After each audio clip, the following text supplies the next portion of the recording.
राधे राधे दोस्तों। आज मैं आपको एक बहुत अच्छी कहानी सुनाने जा रही हूँ। अगर आपको मेरी कहानी अच्छी लगे तो मेरे चैनल को लाइक, सब्सक्राइब और शेयर ज़रूर करें।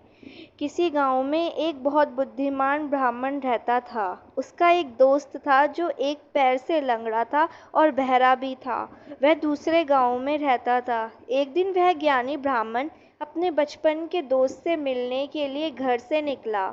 उसके दोस्त का घर काफ़ी दूर था। वह ब्राह्मण रास्ते में जा रहा था कि उसे अचानक एक हष्ट पुष्ट आदमी दिखाई दिया। वह भी उस ब्राह्मण के साथ चलने लगा। तो वह ब्राह्मण उस मनुष्य का नाम पूछता है तो वह अपना नाम महाकाल बताता है। वह ब्राह्मण भी सोचने लगा कि मुझे भी काफ़ी लंबा जाना है। चलो, एक साथी मिल गया जिसके साथ रास्ता आसानी से कट जाएगा। अब ब्राह्मण और महाकाल दोनों साथ साथ चल रहे थे कि अचानक एक गांव आ गया। तब महाकाल ने उस ब्राह्मण से कहा कि तुम चलो और मुझे इस गांव में थोड़ा सा काम है, मैं अभी आ रहा हूँ। थोड़ी ही देर में उस गांव में एक भैंस ने एक आदमी को लात मार दी। थोड़ी ही देर में महाकाल उस ब्राह्मण के पास आ गया और बोला कि चलो। फिर वह ब्राह्मण उस महाकाल के साथ चलने लगा। थोड़ी दूर जाने पर ही एक गांव फिर आया। तो महाकाल उस ब्राह्मण से बोला कि मुझे इस गांव में थोड़ा काम है, मैं अभी आ रहा हूँ, थोड़ी ही देर में, तुम चलो। उस गांव में आग लग गई। वह ब्राह्मण सोचने लगा कि यह आदमी जहाँ जहाँ जाता है तो वहाँ कोई ना कोई घटना ज़रूर घटती है। अतः वह ब्राह्मण महाकाल से पूछ लेता है कि भाई तुम कौन हो। ब्राह्मण की बात सुनकर महाकाल बोलता है कि मैं यमदूत हूँ। मनुष्य के प्राण हरण करना मेरा काम है। इसके बाद ब्राह्मण महाकाल से पूछा कि तुम यमदूत हो तो ये बताओ कि अगली मृत्यु किसकी होने वाली है। तब महाकाल ने कहा कि अगली मृत्यु तुम्हारे उसी मित्र की होने वाली है जिससे तुम मिलने जा रहे हो। वह ब्राह्मण सोचने लगा, यदि ऐसी बात है तो मैं अपने मित्र से नहीं मिलने जाऊंगा। महाकाल ने ब्राह्मण से कहा कि तुम जो सोच रहे हो ऐसा कुछ भी नहीं होगा, होनी अटल है, इसीलिए ये होकर रहेगी। थोड़ी देर में उस ब्राह्मण ने देखा कि उसका मित्र उससे मिलने के लिए बड़ी तेजी से चला आ रहा है। जैसे ही उसका मित्र उस ब्राह्मण के पास पहुंचता है, हार्ट अटैक के कारण उसकी मृत्यु हो जाती है। इससे वह ब्राह्मण को बड़ा पछतावा होता है।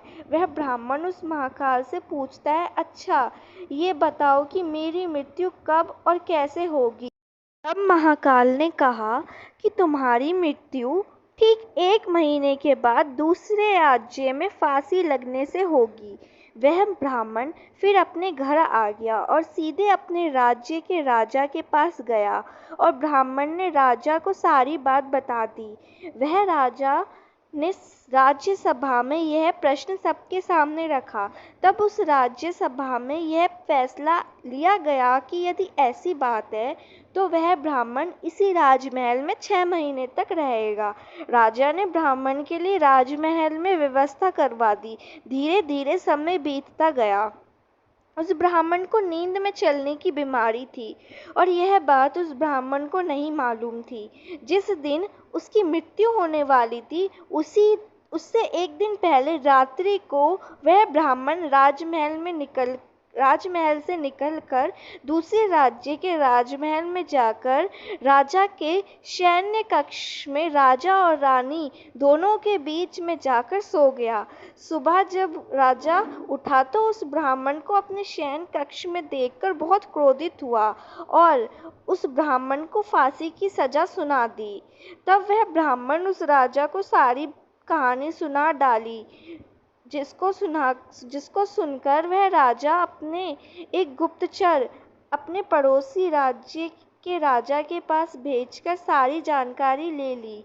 जिसको सुनकर वह राजा अपने फैसले पर बहुत पछता रहा था।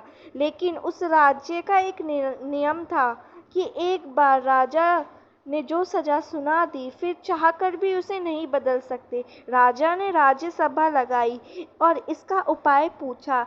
तब उस राज्यसभा में यह फैसला लिया गया कि एक पतले धागे का फंदा बनाकर आप ब्राह्मण को पहनाकर अपना वचन पूरा कर लीजिए।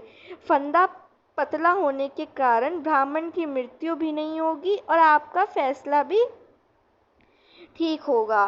तब एक पतले धागे से फांसी का फंदा बनाया गया और उसके अगले दिन ब्राह्मण के गले में डाल दिया गया और फंदे को खींच दिया गया।